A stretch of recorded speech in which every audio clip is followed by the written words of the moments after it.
사랑하는 여러분, 성도는 그리스도를 영접하면 성령을 선물로 받게 됩니다. 우리가 예수 그리스도를 주님으로 영접하면 아들의 영, 성령님을 우리 마음 가운데 부어주시리라 믿습니다. 이제 예수 그리스도를 주님으로 고백하는 저와 여러분은 성령님을 통해서 진리의 말씀을 깨닫고 하나님과 기도로 교제하게 되고 우리는 점점점 예수 그리스도를 닮아가는 그런 믿음의 삶을 살아가시고 계신 줄 믿습니다. 그게 우리 안에 계신 성령님이 증거예요.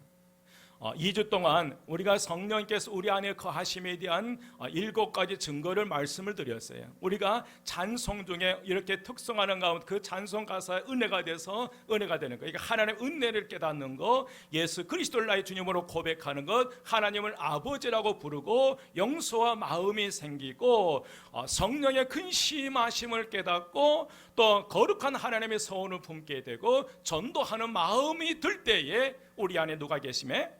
성령님이 계심에 확인이에요. 어쩌면 우리 모두에게 성령님 우리 안에 영원히 우리와 함께 하신 줄 믿습니다. 그러다 보니 예수를 믿기 전에 전혀 고민하지 않았던 육신의 일들이 고민되기 시작한 거예요. 예수 믿기 전에 전혀 문제가 없었고 죄라고 여겼던 거 한 번도 없었던 그들이 예수 그리스도를 주님으로 고백하고 성령의 이끌림 속에서 점점 더 거룩한 삶, 예수를 닮아가는 삶을 살아가려고 몸부림치다 보니까 점점점 우리 안에 정말 전혀 고민되지 않았던 그런 고민들 속에, 그러니까 예수를 믿지 않는 세상 사람들은 전혀 고민하지 않았던 그런 문제를 우리는 고민하면서 살아가야 되네. 신약성경 서신서 13권을 썼던 사도 바울도 로마서 7장 24절에서 오호라 나는 공고한 사람이로다 이 사망의 몸에서 누가 나를 건져내랴 그런 고백을 해요.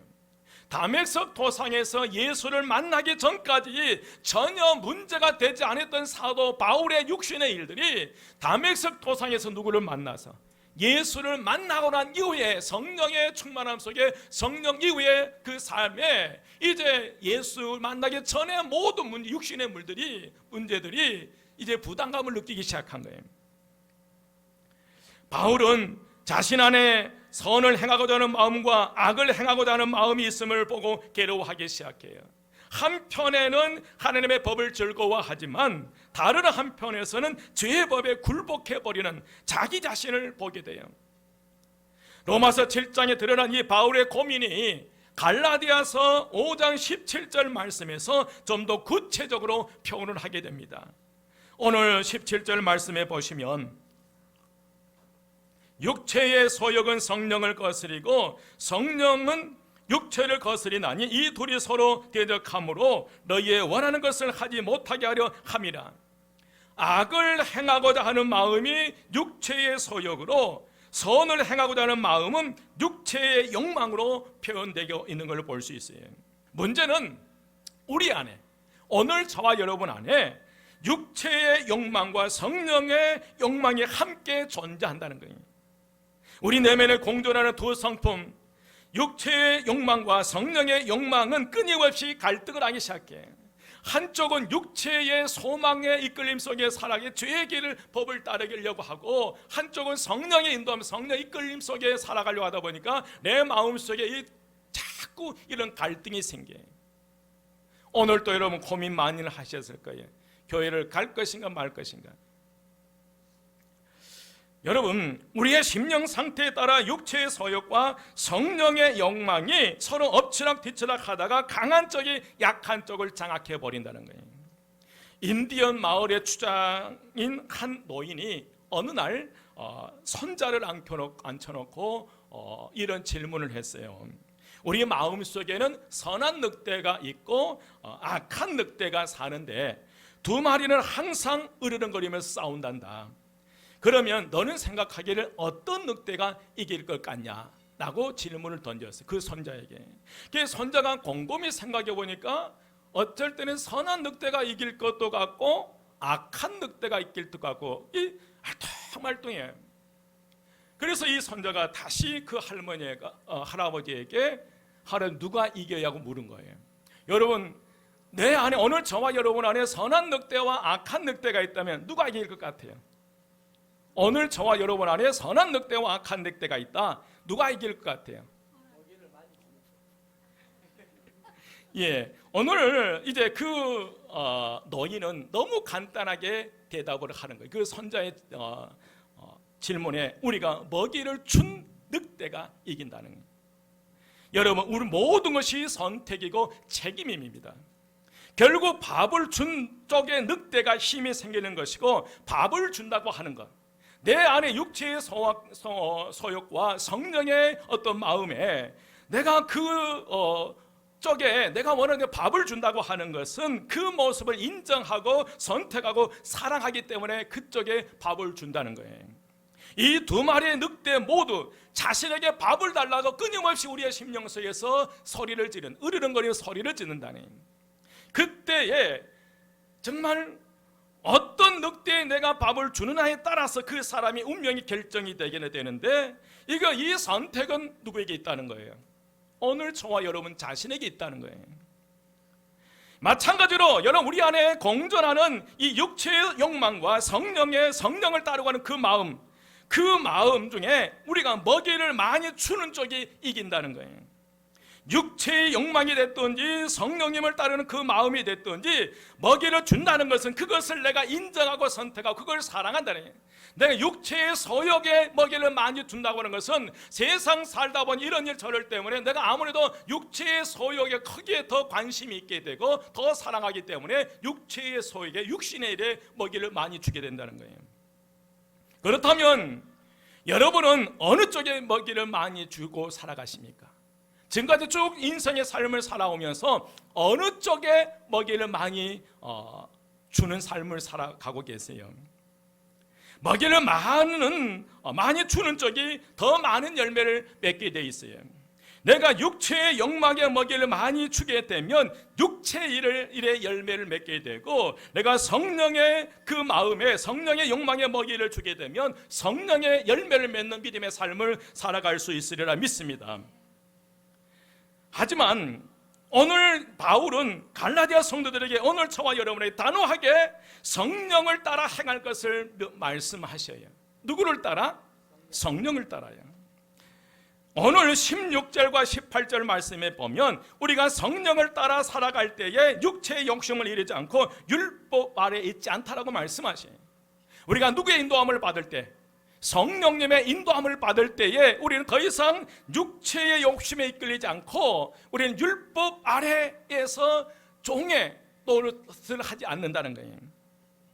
우리가 성령을 따라 살아갈 때에 육체의 욕심을 이루지 않고 율법 아래 있지 않다고 말씀하셨는데, 그러면 우리들이 어떻게 하면 성령을 따르는 삶을 살아갈 수 있을까? 어떻게 하면 우리가 성령의 열매를 맺는 믿음의 삶을 살아갈 수 있을까? 내 안에 영원히 나와 함께 하시며 나와 내 삶을 송두리째 하나님의 영광 누리는 삶을 이끌어가니 원하시는 성령님께서 원하시는, 그 성령께서 원하시는, 그래서 어떻게 우리가 성령의 열매를 맺는 삶을 살아갈 수 있을까? 오늘 그것을 살펴보면서 함께 은혜 받기를 원합니다. 그 첫 번째로 여러분, 성령을 따라 행하기 위해 육체의 일을 버려야 된다. 어떤 일을 버려야 한다? 육체의 일을 버려야 돼. 성령을 따라 살아가는 출발점, 우리가 성령을 따라 행하고 성령을 따라 살아가는 그 출발점은 육체의 일을 버려야 된다는 거예요. 여기에서 여러분, 육체는 성령에 반대되는 개념인데 오늘 17절 말씀 다시 한번 보면요, 17절 말씀 다시 한번 보면 육체의 소욕은 성령을 거스리고 성령은 육체를 거스리나니 이 둘이 서로 대적함으로 너희가 원하는 것을 하지 못하게 하려 함이라. 원래 인간은 여러분 하나님의 형상으로 지음받은 줄 믿습니다. 오늘 저와 여러분 우리가 함께 예배를 드리고 있지만은 우리 모두는 하나님의 형상으로 지음받는 분들이에요. 하나님의 생기를 불어넣어 주심으로 살아있는 영혼을 소유한 분들이 오늘 저와 여러분이에요. 하나님과 교제하며 하나님이 주신 에덴 동산에서 축복의 삶을 살아가도록 지음을 받았던 분들이 오늘 저와 여러분이에요. 그러나 아담과 하와가 사탄의 유혹을 받게 돼요. 선악을 알게 하는 나무의 열매는 먹지 말라고 명하셨지만 죄의 유혹에 넘어간 아담과 하와의 눈에 선악과는 이전에 보았던 그런 선악과가 아니었다는 거예요. 오늘 창세기 3장 6절 말씀에 보면 여자가 그 나무를 본즉 먹음직도 하고 보암직도 하고 지혜롭게 할 만큼 담스럽게 단 나무인지라 여자가 그 열매를 따먹고 자기와 함께 남편에게도 주매 그도 먹은지라. 하나님께서 무슨 일이 있더라도 이 에덴 동산 중앙에 있는 선악을 알게 하는 열매를 먹지 말라고 말씀하셨잖아요. 먹지 말라 말씀하셨는데 이 사탄의 유혹을 받고 난 이후에 그 선악과가 먹음직도 하고 보암직도 하고 지혜스럽게 할 만큼 담스러운 나무로 변해버려요. 사탄의 유혹에 넘어간 순간 선악과는 더 이상 하나님 주신 약속의 나무가 아니었어요. 먹음직도 하고 보암직도 하고 지혜롭게 할 만큼 담스러운 그런 나무로 바뀌어버렸어요. 여러분, 이것이 바로 인간의 최초로 하나님의 명령을 어기고 육체의 욕심을 따라 산 죄악의 인간의 모습이에요. 이것은 곧 하나님과 인간의 관계를 단절을 초래했고요. 모든 인간은 고통과 죄와 사망의 그늘 아래 살게 되었다. 이 아담과 하와의 선악과의 범죄로 말미암아 우리는 죄와 사망의 권세 아래 지배를 받게 되고 흑암의 권세 아래 살아갈 수밖에 없는 그런 사람들이 되어버렸다는. 그러므로 모든 인간은 죄의 종로로 하게 되었고요. 하나님을 대적하고 불순종의 자녀로 진노의 자녀로 전락해버렸던 이들이 한 예수 믿기 전에 이전의 모습이에요. 그런데 이 문제를 해결하기 오신 분이 바로 누구이십니까? 예수 그리스도예요. 이 문제를 이 죄와 사망의 권세에서 죽을 수밖에 없는 우리의 인생을 살리기 위해서 그 문제를 해결하기 오신 분이 예수 그리스도예요. 두 번째 아담이신 예수님은 아담과 똑같이 사탄의 유혹을 받으셨어요. 마태복음 4장에 보면 예수님은 성령이 끌려서 광야에 나가서 사탄의 유혹을 받으신데 40일 금식하면서 갈 때에 이 사탄이 예수님께 다가와요. 그러면서 네가 만일 하나님의 아들이거든 명하이 돌들로 떡덩이가 되게 하라고 유혹합니다. 여러분, 3일만 금식해도 먹을 것이 보이는데 40일을 금식하신 예수님께서 여러분 사방에 굴러다니는 돌들이 떡덩이가 되게 한다면 얼마나 기가 막힌 하나님의 역사예요. 거기에다가 내가 하나님의 아들이었다면 은근히 예수님의 자존심을 견뎌요. 네가 정말 하나님의 아들이거든 이 모든 돌들을 뭐가 되게 하라는 거예요. 떡덩이가 되라 자존심을 걷는, 이 사탄이 예수님의 자존심을 걷는 거예요. 네가 정말 하나님의 아들이거든 그 일을 행하라는 거예요. 그러나 예수님은 단호하게 그 사탄의 유혹을 물리치는데 사람이 떡으로만 살 것이 아니요 가나님의 입으로 나오는 모든 말씀으로 살 것이니라. 그러나 이 사탄은 물러가지 않고 예수님을 다시 성전 꼭대기로 데리고 가서 그리고 뛰어내리면 천사들이 너를 받들어 돌에 부딪히지 않게 할 것이다 라고 유혹하는 거예요. 이게 여러분 얼마나 멋진 유혹입니까? 사람들이 보는 앞에서 멋지게 높은 곳을 뛰어내리며 천사들이 사뿐히 받아들인 모습을 한번 상상해 보십시오. 그러나 예수님은 그 사탄의 유혹을 단호하게 물리쳐버리는 것을 볼 수 있습니다. 그래도 이 사탄은 포기하지 않고 마지막 히든 카드를 꺼내는데 예수 그리스도를 만천국 천하 만국과 모든 영광을 다 보여주면서 자기에게 엎드려 경배하며 이 모든 것을 다 주겠다는 거예요. 천하 만물을 다 보여주고 그리고 그 사탄 앞에 경배하며 이 모든 걸 다 주겠다는 거예요. 그러나 예수님은 오직 주 하나님만을 경배하겠다고 말씀하시면서 단호히 그 사탄을 물리치신 줄 믿습니다. 사랑하는 여러분, 첫 번째 아담은 이 사탄의 유혹을 뿌리치지 못했어요. 첫 번째 아담은 사탄의 유혹을 뿌리치지 못하고 선악을 알게 열매를 먹음으로 말미암아 온 인류를 죄와 사망 권세 아래 갇히게 만들었다는, 율법 아래 갇히게 만들었다는. 그러나 두 번째 아담이신 예수님은 하나님의 말씀으로 사탄의 유혹을 물리치고 승리하신 줄 믿습니다. 십자가에서 죽기까지 복종하심으로 하나님의 뜻을 이루셨어요. 모든 인간이 져야 할 죄의 저주를 예수 온몸으로 십자가에서 다 담당해 주신 줄 믿습니다. 그러므로 누구든지 예수 그리스도를 주로 고백하면 하나님의 자녀가 되는 권세를 주시게 되고 영원한 생명이 우리에게 주어진 줄 믿습니다. 우리 안에 성령의 하나님 우리 안에 거하시게 되고요. 또한 하나님 나라를 유혹으로 받는 은혜와 축복이 오늘 저와 여러분에게 있는 줄 믿습니다. 이것이 바로 여러분 복음이에요.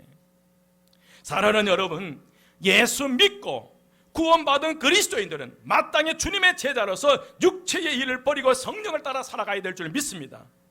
우리가 성령을 따라 살아갈 때 육체의 욕심을 의뢰하지 않고 율법 아래에서 더 이상 종로도 타지 않는다는 거예요.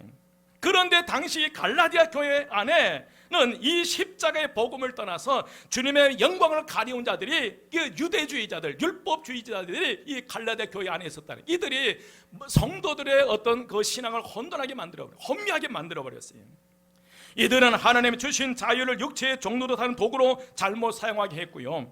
그 결과 성령을 따라 살지 못하고 육체를 따라 살아가는 율법 아래 종로로 타게, 육체의 종로로 하게 만들어버렸다는 거예요.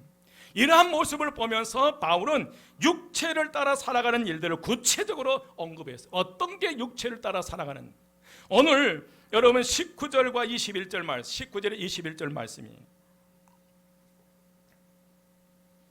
19절에 21절 말씀입니다. 함께 봉독합니다. 다 같이 시작.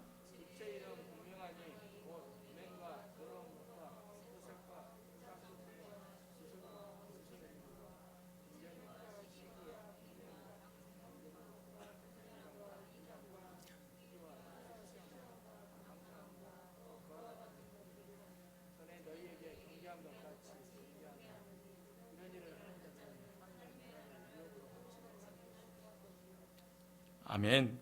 여러분 19절 21절 말씀은 다시 한번 제가 봉독해 드리겠습니다. 육체의 일은 분명하니 곧 음행과 더러운 것과 어색과 우상 숭배와 주술과 원수 맺는 것과 분쟁과 시기와 분냄과 당 짓는 것과 분열함과 이단과 투기와 술 취함과 방탕함과 또 그와 같은 것들이라. 전에 너희에게 경계한 것이 같이 경계하노니 이런 일을 하는 자들은 하는 나라를 유업으로 뭐 하지 못할 것이다, 받지 못할 것이다.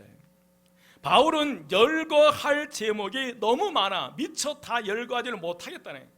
그래서 그와 같은 것들이라고 표현을 하고 있어요. 이런 육체의 열매들은 노력해서 얻어지는 열매가 아니에요. 너무나 쉽게 열리는 열매인 줄 믿습니다. 여러분 육체의 소욕에 먹이를 주면 저절로 열매를 열리게 되어 있어요. 우리가 성령의 인도와 성령의 다스림을 벗어나면 자동적으로 열리는 열매들이 육신의 15가지의 육신의 열매들이에요. 잡초는 가꾸지 않아도 잘 자라요. 그 교회 뒤편에 보면 우리 기병도 안수집사님과 그 사모가 텃밭에 이제 뭐 과일하고 여러 가지 심어놨어요. 새벽기도 끝나면 날마다 그 잡초를 뽑더라고요. 그러면서 한 번 하는 소리가, 잡초는 날마다 뽑아야 돼. 다시 말씀드리면 우리 안에 이런 이 잡초와 이 모든 것 언제 뽑아야 된다. 날마다 이렇게 저절로 이 자라나는 이 마음의 악한 것들을 매일매일 뽑아내야 되는데 우리는 그렇지 못한다. 여러분 성령의 사람으로 살지 않으면 육체의 이런 열매들이 저절로 맺는. 여러분 교회 다니는 게 중요한 게 아니에요. 여러분 내가 주일 지켰다 이게 중요한 게 아니에요. 중요하죠. 주일 지키 중요하죠. 그보다 더 중요한 것은 내가 성령의 이끌림 속에 살아가는 거예요. 성령의 인도함 속에 살아가는 거예요. 육체의 소욕에 이끌려 살아가게 되면 저절로 내 안에 악한 것들이 형성되기 시작해요. 그래서 우리는 정말 이 교회는 다니네, 겉모습은 교회는 다니네, 실제 삶은 하나님의 그 유업과 멀어지는 삶을 살아가고 있다는 거예요. 여러분 방향을 돌리셔야 돼요. 우리가 성령의 열매를 맺기 위해서 성령을 따라 행하기 위해 가장 먼저 해야 할 게 육체의 일을 버리는 거예요. 아멘. 사랑하는 여러분, 실제로 이런 모습들이 갈라디아 교인들만의 모습이겠습니까? 오늘을 살아가는 우리의 모두의 모습이에요. 그러므로 우리는 늘 깨어 있어야 할 줄 믿습니다. 성령의 인도와 다스림을 우리가 받아야 되고, 우리 안에 이런 육체의 열매들이 맺지 못하도록 날마다 성령 충만한 가운데 승리의 삶을 살아가야 될 줄 믿습니다. 그러면 우리가 성령을 따라 행할 때 어떤 역사가 나타날 것인가? 우리가 육체의 소욕을 따르게 되면 육체의 일의 열매를 맺게 되는데, 그러면 우리가 성령을 따라 행할 때에 어떤 열매를 맺을 것인가, 어떤 역사가 일어날 것인가? 그 두 번째로 여러분 성령을 따라 행할 때에 성령의 열매를 맺어요. 한번 따라서 합니다. 성령을 따라 행할 때에 성령의 열매를 맺습니다. 아멘. 우리가 성령님을 따라 행할 때에 맺는 이 성령의 열매는 바로 그리스도의 품성이에요. 누구의 품성이라니? 그리스도의 품성이에요. 우리가 성령님을 쫓아 살게 될 때 그리스도를 닮을 수 있고, 그리스도를 닮은 증거들이 열매를 통해서 나타난다는 거예요. 우리가 누구를 통해 살아가게 되면요, 성령을 따라 살아가게 되면 우리가 그리스도인으로서 닮아가게 되고 나도 모르게 저절로 그 성령의 열매들이 맺혀진다는 거예요. 여러분, 바울이 열매라고 하는 것은 자연스럽게 맺히기 때문에 열매라고 말씀하셨어요. 농부라 할지라도 억지로 열매를 맺게 할 수는 없잖아요. 성령의 열매도 원한다고 해서 맺혀지는 게 아니라는 거예요. 또 맺히기 싫다고 해서 맺히지 않는 것도 아니라 우리가 성령의 이끌림 속에 살아가는 사람은 저절로 그 성령의 열매들이 뭐 해진다는 거예요? 맺어진다는 거예요. 여러분, 성령의 먹이를 주는 많이 성령의 그 이끌림 속에 살아 그 마음의 먹이를 많이 주면 열매는 저절로 맺혀지게 된다는 거예요. 이에 바울은 이에 금지할 법이 없다라고 오늘 23절에서 말씀하고 있어요. 성령의 열매는 우리가 맺는 것이 아니라 우리 안에 거하신 성령께서 맺게 해주신 줄 믿습니다. 한번 따라서 합니다. 성령의 열매는 내가 맺는 것이 아니라 내 안에 거하시는 성령님께서 맺게 해주십니다. 아멘. 우리가 열매를 맺기 위해서 몸부림치는 것이 아니라 우리가 성령 안에 살아갈 때 저절로 그 성령의 열매를 맺어지는 거예요. 우리가 여러분 육체의 일을 내 열매를 맺기 위해 몸부림치지 않아도 우리가 육체의 소욕을 따라가게 되면 저절로 그 죄악된 삶을 죄악의 열매를 맺을 수밖에 없다는 거예요. 그러기에 우리는 성령님이 하시는 일을 금할 수 없다는 거예요. 여러분, 바울은 성령의 열매를 사랑, 희락, 화평, 오래 참은, 자비, 양성, 충성, 온유, 절제 9가지를 말하고 있지만 이 성령의 열매는 복수가 아니라 단수로 제시돼요. 이것은 성령의 열매로 제시된 속성들이 서로 연합되어 있으며 모두가 성령의 지배 아래 살아가는 성도에게서 발견되어야 할 것이라. 오늘 예수 그리스도를 주님으로 고백하고 성령의 이끌림 속에 살아가는 우리 모두에게 드러나야 할, 나타나야 할 성령의 열매인 줄 믿습니다. 여러분, 다 같이 22절에 23절 말씀 한 목소리로 함께 봉독하겠습니다. 22절부터 23절 다 같이 시작. 오직 성령의 열매는 사랑과 희락과 화평과 오래 참음과 자비와 양선과 충성과 온유와 절제니 이 같은 것을 금지할 법이 없느니라. 아멘. 여러분, 다시 한번 제가 봉독해 드리면 오직 성령의 열매는 사랑과 희락과 화평과 오래 참음과 자비와 양성과 충성과 온유와 절제니 이 같은 것을 뭐 할 법이 없다? 금지할 법이 없다는 거예요. 여러분, 자 한번 봐보세요. 이것은 외우라고 주신 말씀이 아니에요. 대부분 이 말씀 갈라디아서 5장 22절 23 다 외우시거든요. 이것은 외우라고 주신 말씀이 아니라 우리들이 성령 안에서 살면 이런 열매들이 당연히 맺어지게 되어 있다는 거예요. 우리가 성령을 따라 살아가게 되면 저절로 맺혀지는 게 이 성령의 9가지 열매예요. 이 9가지 열매는 참된 그리스도인의 성품이라고 말씀드렸는데 사랑과 희락과 화평은 하나님과의 관계에서 이루어지는 거예요. 사랑과 화평과 희락은 누구와의 관계에서요? 하나님과의 온전한 관계에서 사랑과 희락과 화평의 열매가 맺어지게 되고 오래 참음과 자비와 양성은 이웃과의 관계에 의해서 맺어지는 거예요. 누구와의 관계에서? 이웃과의 관계에서요. 그리고 충성과 온유와 절제는 내 자신과의 관계에서 맺어지는 열매예요. 이런 성령의 9가지 열매는 신앙생활에 반드시 뭐 해야 된다는 거예요. 여러분, 제발 부탁입니다. 교회 다니는 거 중요해요. 여러분, 하나님 믿는 게 너무너무 중요해요. 그러나 그보다 더 중요한 것은 예수 믿는 그리스도인으로, 하나님 믿는 그리스도인으로서 맺어야 할 열매가 있다는 거예요. 오늘 저와 여러분이 맺어야 할 것은 육체의 일이 아니라, 육체의 열매가 아니라 오늘 저와 여러분 반드시 맺어야 될 게 성령의 9가지 열매예요. 그 열매가 여러분 인생의 삶에 주렁주렁 맺히시기를 주의 이름으로 축원드립니다. 코로나19의 고난의 터널 속에서도 여전히 우리가 맺어야 할 열매예요. 코로나19의 어려운 현실 속에서 여전히 우리의 신앙이 성숙해지고 있다는 것은 우리의 삶 속의 열매가, 성령 열매가 맺어지고 있느냐를 보면 알 거예요. 코로나19 속에서 내 신앙이 성숙하게 자라고 있고 여전히 그리스도 안에 살고 있다고 하는 것은 여러분 내 입술이 아니에요. 이 코로나19 이 힘겨운 시간 속에서도 내 삶의 열매를 볼 때에 내가 신앙에 자라고 있다는 것을 알 수 있다는 거예요. 아멘. 성령 충만은 성령의 열매로 나타나게 돼 있어요. 여러분, 특별한 사람들만 이 열매가 주어진 거 아니에요. 어떤 사람은 그래요. 이 성령의 능력, 성령의 은사를 자기 자신의 소유물로 생각해요. 아니에요, 여러분.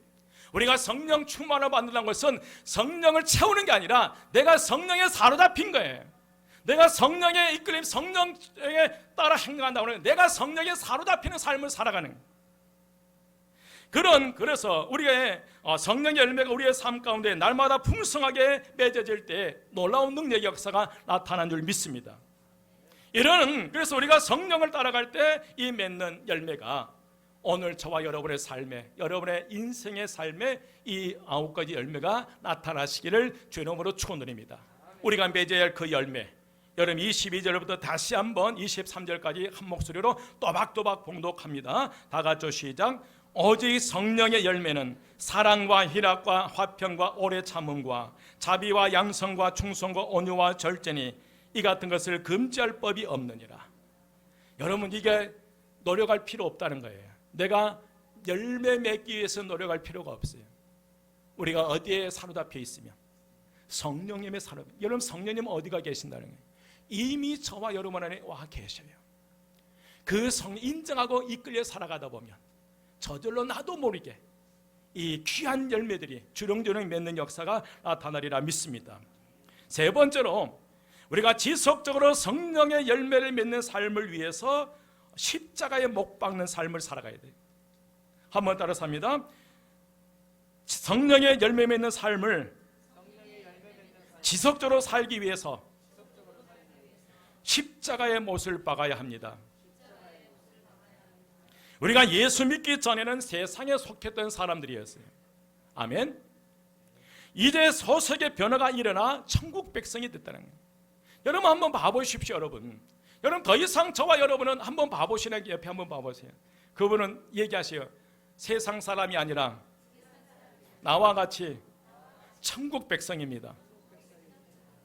예수 믿기 전에 흑암의 권세 아래 있던 우리, 진노의 자식이었던 우리가 예수 그리스도를 믿음으로 말미암아 신분이 바뀐 거예요.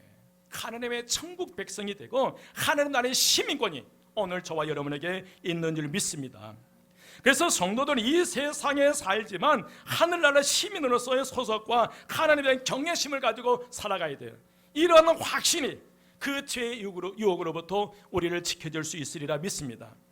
그러나 우리 안에 있는 육체의 욕망을 억누르기는 쉽지 않아요. 내 안에서 끊임없이, 오죽했으면 바울도 내가 죄인 중에 개수라고 고백했겠어요. 바울도, 그 바울 속에서도 신약 성경을 13권을 썼던 사도 바울도 그 심령 속에서 한쪽에서 하나님의 법을, 한쪽에 죄의 법을 따르고 하는 그 두 마음이 갈등이 일어납니다.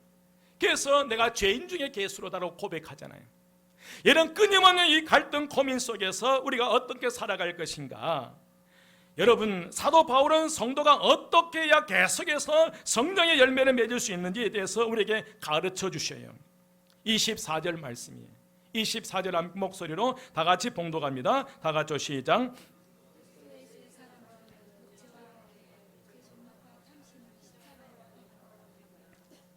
여러분, 그리스도 예수의 사람들이에요.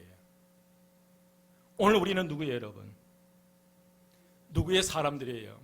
예수 그리스도 예수의 사람들이에요. 여러분 24절 보시면 분명히 우리에게 말씀하셔요. 그리스도 예수의 사람들은, 곧 우리 한마음교회 성도들은 육체와 함께 그 정욕과 탐심을 어디에 못 박는다? 십자가에 못 박는다. 우리가 성령의 열매를 맺는 삶을 지속적으로 살아가기 위해서 끊임없이 우리는 십자가에 못 박는 그런 믿음의 삶을 살아가야 해요. 그러면 여러분, 십자가에 못 박는 애 오늘 당장 가서 못을 빼서 손바닥에 못 박아야 되나요? 예수님처럼 발목에 못 박아야 되나요? 저는 죽어도 못할 것 같아요. 이게 뭐냐면 바로 그 십자가의 못을 박는다고 하는 것은 이제 하나님의 뜻대로 삶의 방향을 돌리는 거예요. 하늘 뜻대로 지금까지 죄의 소욕에 아무 거부감 없이, 거절 없이 생각난 대로 막 살아갔지만, 그러나 스스로 내 안에서 일어나는 그 모든 이 육신의 일들에게 아니야 라고 거절할 수 있는 힘이 오늘 저와 여러분에게 있는 줄 믿습니다.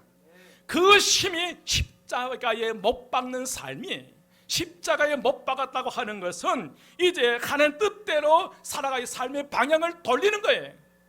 180도 돌리고 아니야 라고 계속 거절하면서 우리는 십자가를 바라보면서 나가야 될 줄 믿습니다. 여러분, 넘어지면 다시 일어나시는 거예요.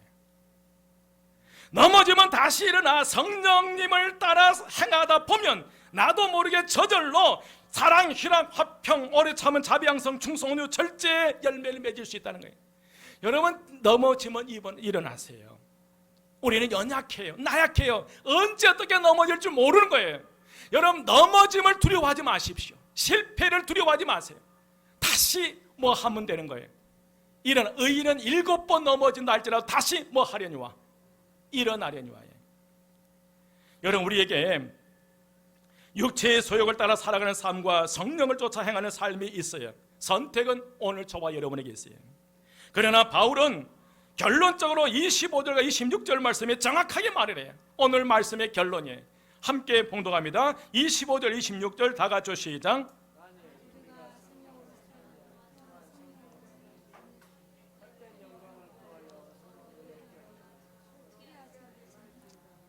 만일 우리가 누구로요? 성령으로 살면 또한 성령을 행할지니 헛된 영광을 구하여 서로 노엽게 하거나 서로 투기하지 말지니라고 말씀하시니, 여러분, 성령을 따라 행하는 삶은 결국 헛된 영광을 구하지 않는 거예요. 서로 노엽게 하는 것이 아니라 서로 투기하지 않는 거예요. 이 세상의 많은 사람들은 대부분 육신의 지배를 받아요. 육체의 지배를 받아요. 그 결과 세상의 명예나 재물, 권력을 추구하며 살아가게 됩니다. 결국 자신의 영광을 구하는 삶을 살아요. 오직 자기 자신이. 하지만 우리들이 예수를 믿고 살아가는 것은 나의 영광이 아니라 하나님 아버지의 영광을 구하는 삶을 살아가야 될 줄 믿습니다. 이제 말씀을 마칩니다. 우리는 더 이상 육에 속한 사람들이 아니에요. 성령의 인도와 다스림 가운데 살아가는 성령의 사람인 줄 믿습니다. 우리 안에 있는 육체를 벗어버려야 합니다. 적극적으로 성령의 열매를 맺는 삶을 살아가야 될 줄 믿습니다. 그리고 하나님의 영광을 위한 삶을 살아가야.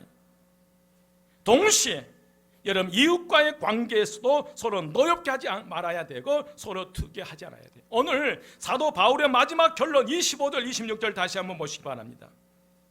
우리가 성령으로 살면 또한 성령으로 행할 것이니 헛된 영광을 구하여 서로 뭐하게 하거나 노엽게 하거나 서로 투기하지 말아요. 여러분, 하나님 믿는 사람 이웃과의 관계가 너무너무 중요한 거예요. 오늘 성령을 따라 행하는 사람, 성령 충만함을 삶을 살아가는 사람은 하나님과의 관계도 좋아야 되지만 이웃과의 관계도 좋아야 돼요. 서로 노엽게 하지 말라는 거예요.